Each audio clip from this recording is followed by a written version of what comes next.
my gosh, what is going on, you guys? Well, I just wanted to kind of tell my little story about how I got involved in dove hunting and did everything like that and decoys and stuff. So this was my pretty much very first decoy, like anybody that would know. You know, it's just a mojo dove with a probably 2-foot stake that it just doesn't seem like they ever saw it or never worked or anything like that. So I mean, it's a good little concept, good to ship. It's, you know, light, stuff like that, but it just never got up in the air high enough for mowed sunflowers.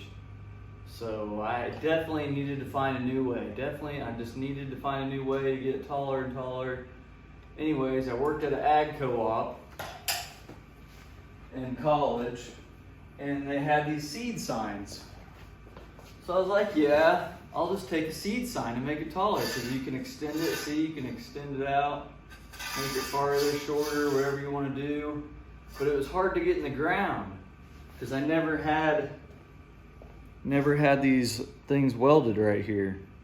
So anyways, basically I would just take the top of the decoy off, and I'd put it in this one.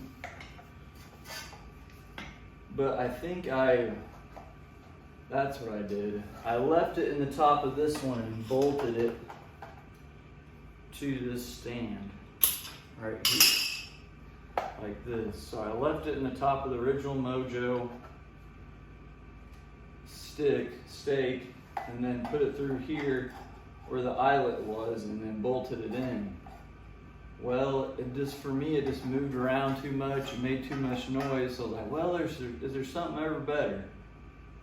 But anyways, I'm getting off track here where I tried to pick up at. But yeah, I didn't have these two little pieces of square tubing here. And look at that weld job. That's absolutely terrible, because it was just such a light metal that the welder got too hot and just basically melted it when I first tried to do it. And I didn't know what I was doing really back then welding, so I wasn't a very good welder then. But anyways, this is my pretty much first product or first test prototype of, you know, a collapsible dove stand that you could get taller than the sunflowers that were actually out in the field. So anyways, there's that story. But now I've evolved to lucky duck decoys that I've really got big into at luckyduck.com. But I got a 1 1/8 inch square tubing and a 2-inch piece of flat welded to it, and then you cut off the end. I think that's more than 90 or whatever it is, but just at an angle that can go into the ground. And this is about 12 inches from the ground, so you can pound it 12 inches in the ground basically. But this has worked out really well. This is probably like my final prototype. I'm sure I'll come up with another, you know, dove stands, you know, set up, something like that. But I mean, that's what I've really gone to. This is my final good prototype. But if you guys don't try, you won't ever know. So I just kept trying until I failed, and then you'll know. So, but yep, trial and error, just like this. I took this piece that I cut off of here and welded it to here, and just as you can see, the absolutely 3-pound hammer just destroyed it, pounding it in the ground. So then I got the brighter idea to get something thicker and get a piece of flat and weld it to it, and it's worked out very well, pretty good. So I've tested it out a couple times, and I can't wait to try it this dove season. So, but yeah, this is just a 10 times better decoy. It's so quiet, you can't even hear there's no vibration in it or anything, you know, just barely a little bit. But when you turn on the mojo, it just vibrates so much that was another thing I hated about the mojo too. It just shakes and vibrates so much.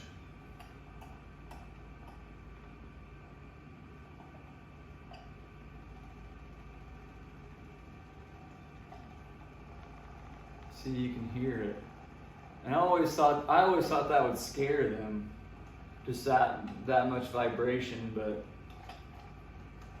But yeah, that's just how I kind of came up with my dove stands, and just figured I'd share it with you guys. So, and then another thing too, I thought, well, why they won't come to the dove set or the decoy set if it doesn't look like a dove. And I'm like, no, they will too. They don't care what the decoy looks like. As long as they see flapping wings, basically, it doesn't matter what it looks like, what it is. They're coming because they're seeing other doves coming in and flapping in, basically, to come down and hang out with the other ones. So that's pretty much all they really want or do.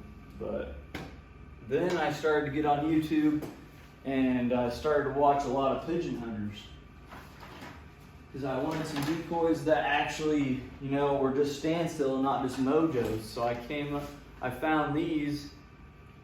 There's a pigeon company called soarnomore.com, and they had these. They're bigger size, way bigger than a regular mojo. It's absolutely huge, or any other, basically decoy out there on the market. And it would just sit on the ground too. It didn't have to be sitting straight up and down like some of them have to be clipped to, or it looks like they're just sitting, perched on something. These are actually, it looks like they're sitting on the ground. So these work perfect. These are, if you guys never decoyed doves in, it's absolutely awesome. It's amazing. It's just like duck hunting. I've been duck hunting a couple times, very fortunate to go with some people, but I would still say dove hunting is probably my favorite and most rush that I get. It's nice outside, yeah, it's a little hot, sweaty, but you can sit right there, have a couple beverages, and yeah, it's a little work in the beginning, but you can sit there and enjoy and just have fun and have a good time. Not cold and wet, and trying to stay warm. But anyways, I just figured I'd show you how I came up with all my ideas and evolved over time. This is probably, I'd say, a 10-year span, 6 to 10 year span, something like that.